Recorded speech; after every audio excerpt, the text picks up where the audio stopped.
Aujourd'hui, on travaille le dos. Mais avant de partir, notez deux choses. La première, la plus importante, c'est que je vous écoute. Vous m'avez dit la dernière fois, séance dos, je m'exécute immédiatement. Aujourd'hui, on travaille le dos. Deuxièmement, avant de partir, je dois envoyer les programmes de Yeni. Yeni, c'est quelqu'un avec qui on travaille depuis maintenant 1 an et demi, un peu plus même, pour les compétitions. On a pris la carte au pro en 1 an ensemble. Et pour sa première compétition, enfin, parce que c'est deux compétitions maintenant, la régionale et ensuite la compétition qui te permet de gagner ta carte au pro, il a affiché un physique exceptionnel. Sachant qu'actuellement, le niveau chez les amateurs, que ce soit chez les classiques, les main physiques, les open, est extraordinaire. Donc, notre prochain défi, c'est essayer de se qualifier pour Olympia. On va se qualifier. Là, je lui ai fait son programme pour le off-saison, donc je vise une grosse prise de masse, on veut prendre du poids, notamment on veut rajouter des kilos partout, mais spécialement au niveau du dos, donc il va en bouffer du deadlift. Et ça me permet ici de parler du deadlift. Les mecs qui ont construit un dos incroyable ont toujours fait du deadlift. Chris Bumstead, Ronnie Coleman, Ryan Terry. Ryan Terry, ça fait 10 ans qu'il fait des compétitions et c'est seulement cette année enfin l'année dernière, 2023, qu'il est devenu Mister Olympia. Et quand je suis son contenu, du deadlift, il en a fait quasiment à tous ses entraînements dos pendant 1 an. Et donc, je vous conseille d'inclure du deadlift sur vos séances dos ou du rack pull. Le rack pull, par exemple, c'est un mouvement qui est sous-estimé. Moi, je trouve qu'il est très pertinent pour la chaîne postérieure. Il n'est pas aussi pertinent que le deadlift, parce que le deadlift pour la chaîne postérieure, c'est vraiment magique. Mais bon, si vous pouvez au moins faire du rack pull, ce serait bien. On va préparer ce fameux pré-workout. Et comme j'ai dit tout à l'heure, on a besoin d'1 gramme de sel. Et voici le fameux sachet pesé avec 1 gramme de sel. Et je vous garantis que mesurer 1 gramme de sel avec votre balance classique, c'est littéralement impossible. Puisqu'il faut prouver tout ce qu'on dit. Ben, regardez. Il n'a même pas détecté qu'il y avait quelque chose. Donc, cluster dextrine, glucides à diffusion lente. On a besoin de 20 grammes. Parfait. Bon, on va mettre un peu plus. Voilà, c'est pas grave, c'est pas grave. 22, c'est pas grave. Faut abuser des bonnes choses. Et nous avons besoin de 15 grammes de A. C'est ce goût qui donne cette couleur jaune que vous voyez souvent dans mes bouteilles à l'entraînement. Et 15 grammes. Bon, 15-16, c'est pareil. Et voilà, on n'a plus qu'à mettre de l'eau. Entraînement d'eau aujourd'hui, d'eau en épaisseur. En fait, je sépare l'épaisseur de la largeur. Donc ça fait 2 entraînements d'eau par semaine. Dos, deltoïde postérieur, arrière de l'épaule. Je fais les deux toujours en même temps. Donc aujourd'hui, on va se concentrer sur vraiment la partie qui donne cet aspect d'épaisseur dans le dos. Donc tous les muscles qui vont se développer vers l'arrière, principalement les trapèzes, avec tous les muscles périphériques, donc les rhomboïdes, infraépineux, deltoïde postérieur, etc. Mais bien évidemment, il y a aussi le grand dorsal qui va être travaillé dans cette séance parce qu'il est responsable à la fois de la largeur et de l'épaisseur. Donc, selon l'angle dans lequel on travaille, on va recruter plus ou moins des parties différentes. Donc aujourd'hui, c'est une grosse séance où on va vraiment se concentrer énormément sur une bonne exécution. La particularité, c'est mes bras. Si j'ai un mauvais mouvement, et même avec un bon mouvement, parfois, très souvent même, ils interviennent énormément dans le recrutement de... Enfin, ils interviennent beaucoup dans cette séance d'eau. Donc je suis déjà bien échauffé là. Ensuite, on va commencer par un bon vieux tirage poitrine pour les trapèzes. Bon là, l'idée, c'est vraiment comme sur la séance PEC, de travailler en série courte avec une forte intensité dès le début de l'entraînement.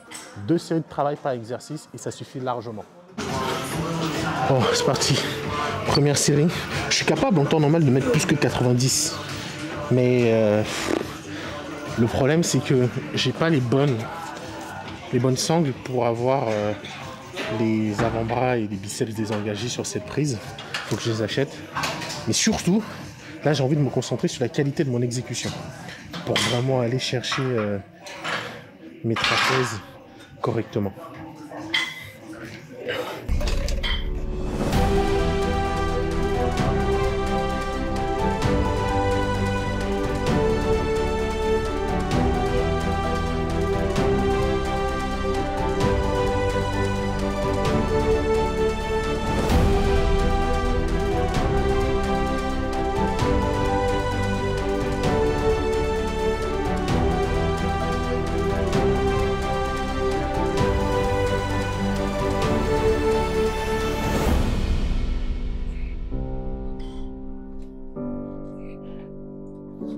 Cette série était plus facile que ce que je pensais. Donc sur la prochaine série, je vais monter la charge, essayer de conserver mon exécution parfaite. Bon là, elle est vraiment propre.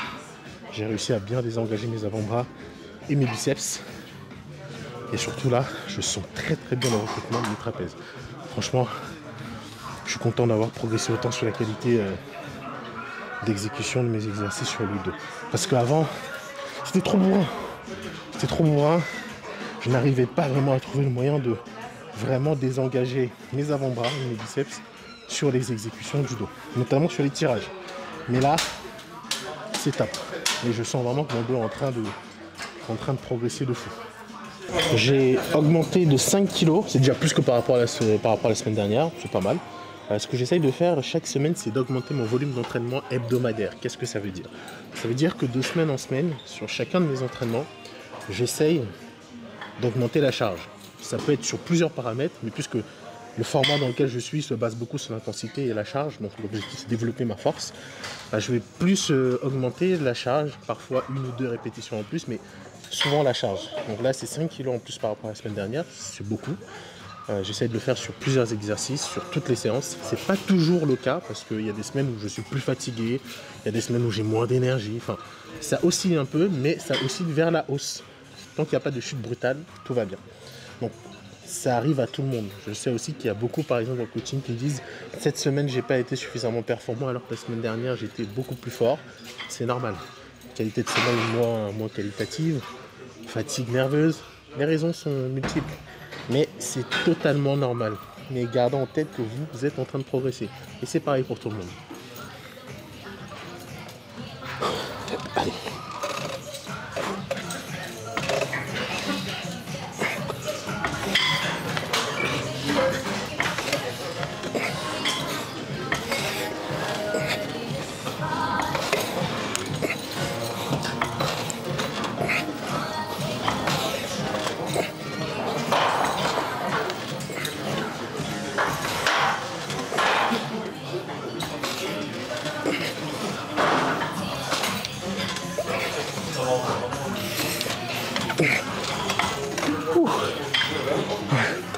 Bon là, la proximité à l'échec n'est pas très forte, c'est normal. C'est que sur cet exercice spécifiquement, j'ai pas envie de dégrader ma technique. Je veux vraiment garder une exécution assez parfaite du début jusqu'à la fin. Et là, je suis plutôt content. Bon, je me suis déjà échauffé, mais c'est maintenant que ça commence. Bon là, j'ai pris mes sangles. J'ai pas pris les sangles qui s'enroulent sur les barres parce que c'est très compliqué à mettre en place logistiquement parlant. J'ai pris ces sangles-là. En gros, c'est censé se mettre comme ça. Ouais, vous faites ça.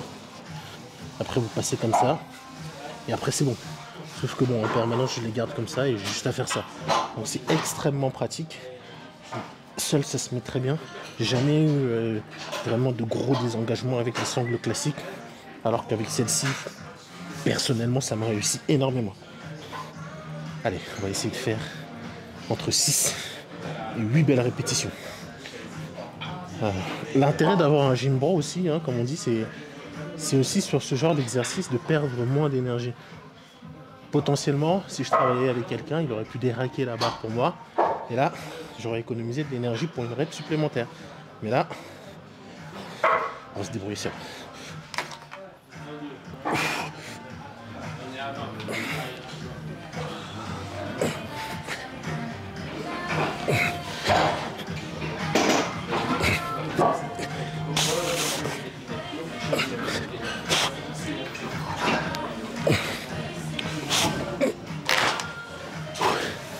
À 6.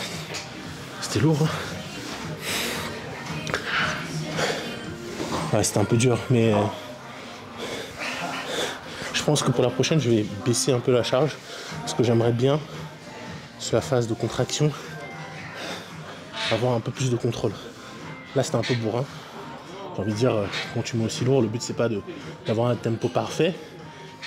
Mais pour un point faible, c'est toujours important d'avoir ce contrôle sur la charge. Donc, on va un peu baisser la charge.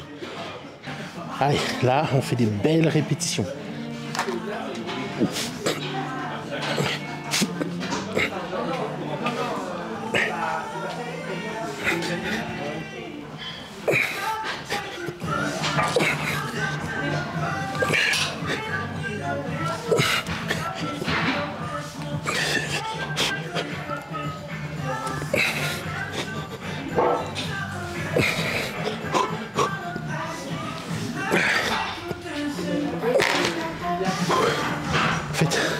Ce qui rend cet exercice vraiment difficile, c'est la position inconfortable dans laquelle tu es placé. C'est même pas la charge, c'est la position là qui est pas top. Je pense qu'avec un rowing classique, anti-barre comme ça, tu sais où tu es placé comme ça, tu as un peu moins de contraintes. Mais là, moyen. Mais belle répétition quand même. Allez, du bon vieux rowing.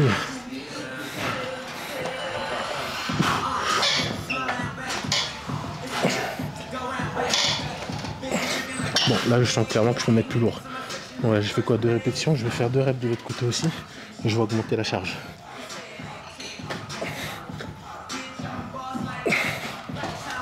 Ouais, ça sert à rien de faire 25 répétitions à cette charge. Ah, c'est léger. Enfin, léger, on se comprend. Si je sens que je suis capable de passer plus de 10 répétitions faciles, c'est que c'est pas bon. Il faudrait que je sois en tension mécanique dès la 2e répétition, 3e répétition. Et comme ça, la 6e, 8e, je suis parfaitement dans la tranche de répétition pour arriver à l'échec rapidement. Voilà, cette fois-ci, c'est la bonne. Allez, première série.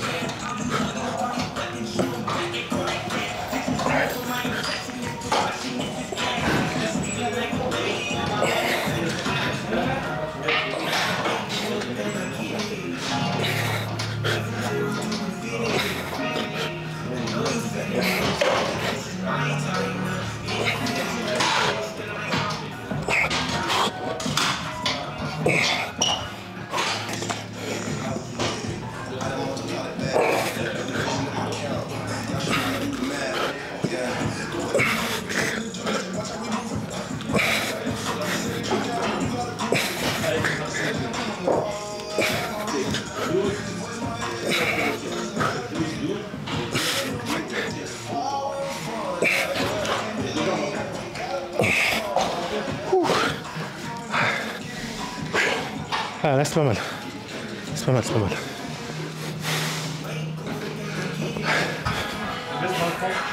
Ouh. Allez, 2e série. La plus belle.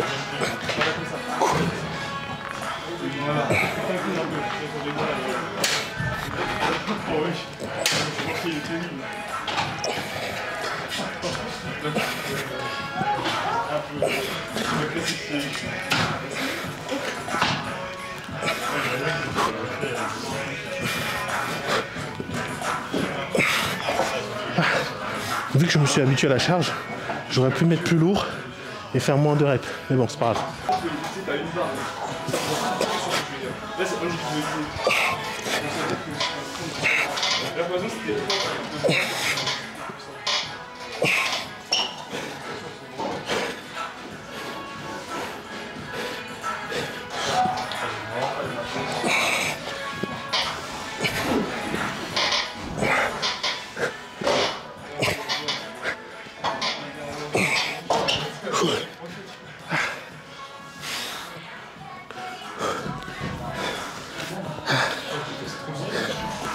J'ai un peu triché sur la fin. Les 2 dernières répétitions. J'ai senti plus mes biceps là, sur le bras droit notamment. Surtout, c'est pas fini. Très important ça, David. Tu voulais partir où comme ça? Les gars, s'il vous plaît, déchargez vos barres. La dernière fois, je devais faire la presse. Bon, dans mon cas, c'est pas un problème. Je mets lourd. Donc c'est pas grave. Mais vous imaginez quelqu'un qui arrive, qui doit enlever 300, 200, 400 kilos sur une presse. Le mec n'a même pas commencé son entraînement qu'il est déjà fatigué. Donc, déchargez vos barres et partageons l'espace de façon intelligente. On s'apprête à massacrer les trapèzes. Trapèzes rhomboïdes. C'est un bon exercice que j'aurais aimé faire à la machine. Bon. Bientôt on le verra dans une autre salle. Il y a des machines qui permettent de faire ce mouvement-là dans la même position avec plus de stabilité puisque le banc il est pareil que celui sur lequel je suis installé. Sauf que là ici il y a des poignées à différents angles pour venir tirer pour les trapèzes. Avec les haltères c'est beaucoup de perte d'énergie. Et surtout, bon là on peut utiliser des sangles mais celles que j'ai ne sont pas pratiques avec ces haltères là. Tu les mets et tu restes coincé. Alors qu'à la machine, tu as juste à faire comme ce que je faisais tout à l'heure et tirer. Franchement les machines, quand tu compares avec les haltères, dans 100% des cas les machines sont plus intéressantes et plus pertinentes. Bon, on va dire, et même moi j'avais ce discours avant, que mais les haltères ça permet de travailler les muscles profonds et stabilisateurs. Ce qui est faux puisque moi bon, je me remets souvent en question et j'essaie de progresser, mais c'est un discours qui n'est pas correct puisque l'ensemble de nos muscles sont stabilisateurs. Quand tu fais un rowing, bah, tu vas utiliser plein de muscles pour essayer de te stabiliser pour avoir ton bon mouvement. Et c'est d'ailleurs pour ça que quand tu fais ce fameux rowing à la barre, tu arrives plus rapidement à l'échec postural qu'à l'échec musculaire. Parce que l'ensemble des groupes musculaires que tu as utilisés pour te stabiliser justement, tu as fatigué et tu n'as plus l'énergie nécessaire pour aller à l'échec musculaire. Donc tu arrives plus à l'échec postural que à l'échec musculaire. Avec le banc, tu vas phagocyter. Non, le terme correct, c'est que tu vas éliminer tous ces facteurs parasites et te concentrer sur ton mouvement qui t'amènera, lui, progressivement, proche de l'échec, avec peu d'éléments perturbateurs. Et déjà, avec un banc et des haltères, on a supprimé énormément d'éléments limitants.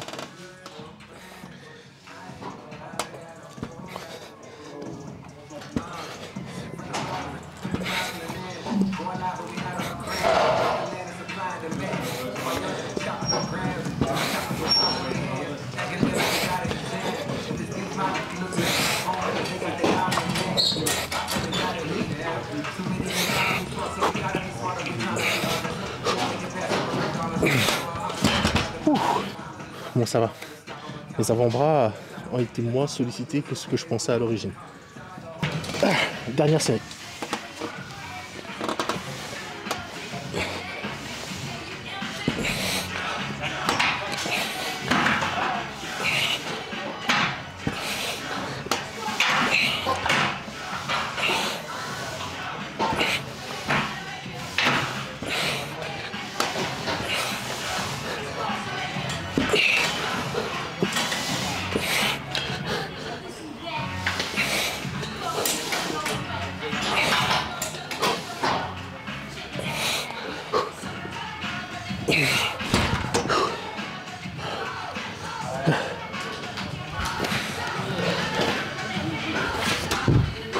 On va passer aux épaules, non, plutôt deltoïdes postérieurs.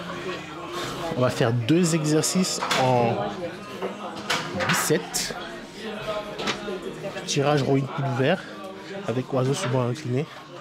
Pour gagner du temps surtout, parce que là il faut que j'aille manger, j'ai trop faim. J'ai pas envie de me taper une hypoglycémie à la salle. C'est très désagréable, c'est très désagréable. Pendant mes préparations, j'ai déjà eu chute de tension extrême. J'étais en sueur. Hypoglycémie gentille, mais la chute de tension était horrible. Je me souviens, c'était à Bodyland. Je viens de finir mon cardio, je suis en train de trembler. C'est même pas le cardio qui me fait transpirer, c'est la tension qui est en train de chuter qui me fait trembler. Et il y a un mec qui arrive, ouais Stéphane, pour prendre une photo. Il voit bien que je suis dans le mal absolu. Et je lui dis, ah s'il te plaît, est-ce qu'on peut la faire après? Je n'ose pas lui dire non. Et Et je suis pas bien en fait. J'ai grave envie d'aller dans la voiture pour prendre du cluster dextrine pour me recharger en énergie. Donc j'ai dû faire la photo. Hein. La photo elle devait être dégueulasse parce que ça se voyait que j'étais à deux doigts de mourir. Mais bon, c'est pas très agréable. Donc on va speeder et ensuite on va manger. Sous-Japon, il y a 3 Corentins. Il m'a dit qu'il avait le Corentin joyeux, le Corentin triste et le Corentin énervé. Il se rend compte, mais tu vois, en gros, c'est ce qu'il a dit par rapport à Sacha. Il a dit, j'ai dit bon.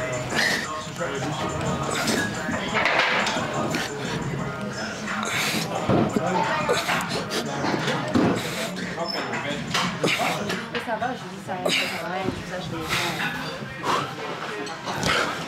Mince, vous voyez, ça commence. Je sais pas si ça s'est vu, mais là, non, je parlais pas de pourquoi tu te fous de ma gueule, David. Je parlais pas du fait que j'ai trébuché.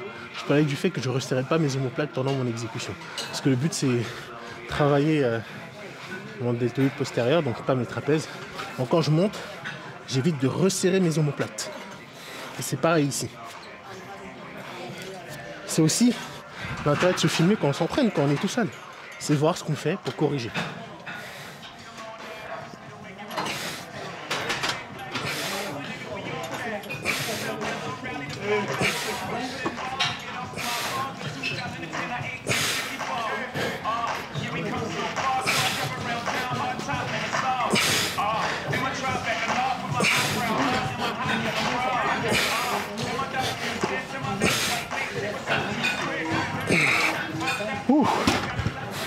Ah, les biceps, c'est vraiment un cheat code.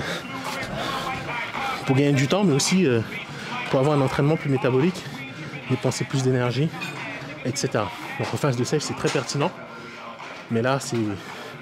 Bon, c'est pas que c'est pas pertinent, mais le but, c'est pas de brûler ses cartes dès le début, de faire des entraînements très intenses sur différents facteurs. Le but, c'est de les faire intenses, mais avec des charges lourdes sur des séries courtes pour construire vraiment de la densité à mort. Et pour se laisser surtout des marges de manœuvre pour après.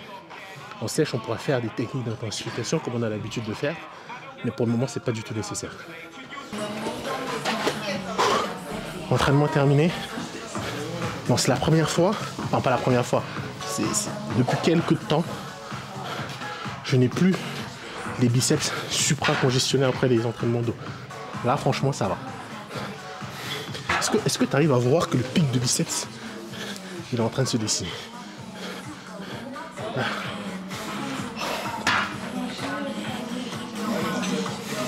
Quand ça va sécher, ça va vraiment se découper.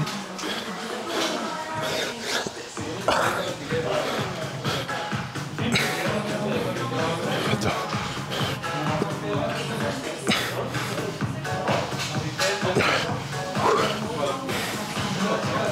Rendez-vous dans 4 semaines. Dans l'immédiat, je vous donne rendez-vous à la maison pour manger parce que là, j'en peux plus. Je suis rentré chez moi, j'ai mangé comme un enfant en manque de nutrition. Et c'est ça, en fait, j'avais trop la dalle, donc j'ai mangé tellement vite, mais tellement vite. Et ceux qui ont du goût auront reconnu ce son. Mes princes, c'est à vous que je m'adresse. Mes rois. Montre-leur, s'il te plaît.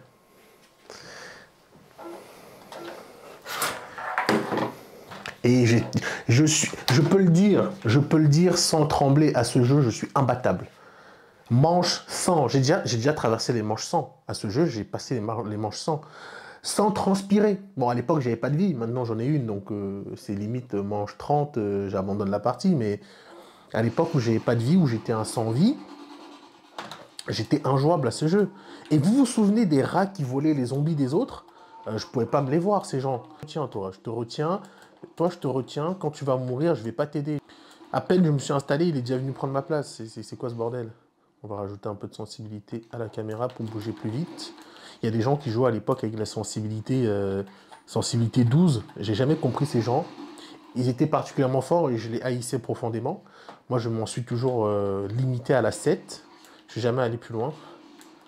Ouvre la porte. Viens ici, là. Ouvre la porte. Ouvre-la.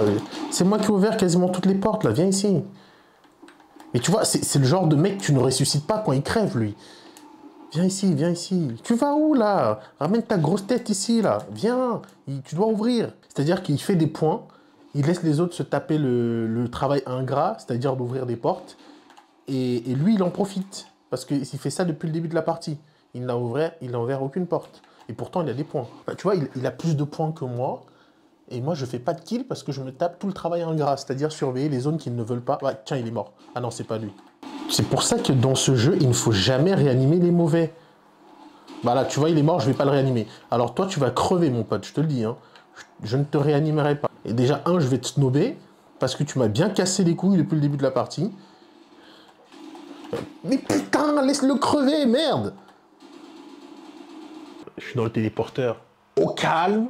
Je suis parti tout seul dans le téléporteur à cause de vous, parce que ceux qui prennent le téléporteur tout seul dans ce jeu sont des voyous. Bon, en l'occurrence, c'est vous les voyous, parce que c'est à cause de vous que je prends le téléporteur tout seul, et donc je me retrouve à faire la fin de la vidéo. J'espère qu'elle vous aura plu. Pour ma part, je vais me taper encore peut-être 1 heure de jeu vidéo. J'aime bien, c'est un moment de plaisir qui est rare, mais qu'il faut en profiter. C'est pour ça que j'ai toujours ma PS3, parce que ce jeu est juste incroyable. Black Ops 1, meilleur des Call of Duty. Oui, le meilleur. Soyons honnêtes, c'est le meilleur. Mais bon, je joue aussi à LoL. J'ai un PC gamer. Et tous ceux qui ont des Macs et qui pensent se sentir supérieurs quand ils se pointent à... Oui, David, c'est de toi que je parle. il se ramène souvent avec son Mac ici. Il peut même pas jouer avec. Son Mac, il rame. Alors que le mien, mon PC est au-dessus. Vous prenez des Macs parce que vous êtes des pigeons. Bon, pour un PC, avec le même prix, tu as 2 fois la puissance du Mac. Et en plus, tu peux jouer avec sans acheter de trucs à côté, parce que vous êtes obligé d'acheter des accessoires pour jouer avec votre Mac. Dis la vérité, David. Ouais, il valide. Sur ce, les amis, je vous souhaite une excellente soirée ou une bonne journée, et à la prochaine vidéo. Soyez nombreux, parce que ce sera un entraînement que vous allez adorer.